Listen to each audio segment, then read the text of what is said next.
మహేష్ అలా అలా ఆ రోజు చేయడంతో నాకు చాలా సిగ్గుగా ఉంది అంటూ సీనియర్ నటుడు చిన్న గారు మాట్లాడుకొచ్చారు. మహేష్ బాబు కెరియర్లో సూపర్ హిట్గా నిలిచిన సినిమా మురారి. వంశీకృష్ణ దర్శకత్వంలో మహేష్ బాబు, సోనాలి బిందే జంటగా నటించిన మురారి సినిమా క్లాసిక్ హిట్గా నిలిచింది. ఇప్పటికీ ఈ సినిమాని సాంగ్ ఎన్నిసార్లు చూసినా కూడా బోర్ కొట్టవు. అలాంటి క్లాసికల్ హిట్ మురారి ఆగస్టు 9న మహేష్ బాబు పుట్టినరోజున రిలీజ్ చేస్తూ ఉన్నారట. దీంతో మహేష్ అభిమానులంతా ఈ సినిమాని థియేటర్లో చూడడానికి ఎదురు చూస్తున్నారు. ఈ క్రమంలోనే దీనికి కొన్ని ప్రమోషన్స్ కూడా వస్తున్నాయి. మురారికి సంబంధించి పనిచేసిన వాళ్ళలో కొంతమందిని ఇంటర్వ్యూలు చేసి అప్పటి జ్ఞాపకాలను గుర్తు చేస్తున్నారు. ఈ క్రమంలో సీనియర్ నటుడు చిన్న ఇచ్చిన ఇంటర్వ్యూలో మురారి సినిమా షూటింగ్ సమయంలో జరిగిన ఆసక్తికర సంఘటనలు ఒకటి బయటకు వచ్చింది.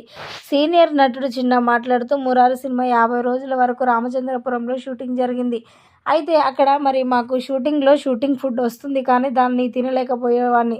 1-2 రోజులు అడ్జస్ట్ అయినప్పటికీ కూడా నా వల్ల కాలేదు. నాకు బయట ఫుడ్ పడదు. కాబట్టి అక్కడే రామచంద్రపురంలో మహేష్ గారి చెల్లెలు ఉండడంతో రోజు మహేష్ బాబు అక్కడ వెళ్ళి తినేవాడు. అంతకు ముందు నుంచే కృష్ణ గారి ఫ్యామిలీతో నాకు చాలా సంబంధాలు ఉండేవి. చాలా మంచి సంబంధం కలిగి ఉండేవాడు. ఆ నేపథ్యంలోనే వెళ్ళి మరి సూపర్ స్టార్ మహేష్ బాబుతో నా సమస్య చెప్పాను. నేను బయట ఫుడ్ తినలేను, నాకు పడదు, ఇలా ఆరోగ్యం బాగాలేదని చెప్పడంతో వెంటనే వచ్చి మరి తినేయండి మా చెల్లె వాళ్ళ ఇంట్లో అనడంతో నాకు చాలా సంతోషంగా ఉంది. అంత మంచి మనసు సూపర్ స్టార్ మహేష్ బాబు గారిది అంటూ కూడా సెన్సేషనల్ కామెంట్స్ చేశారు మరి సీనియర్ నటుడు చిన్న. ఇప్పుడు వీటికి సంబంధించిన విషయాలు ప్రస్తుతానికి హాట్ టాపిక్గా మారుతున్నాయి.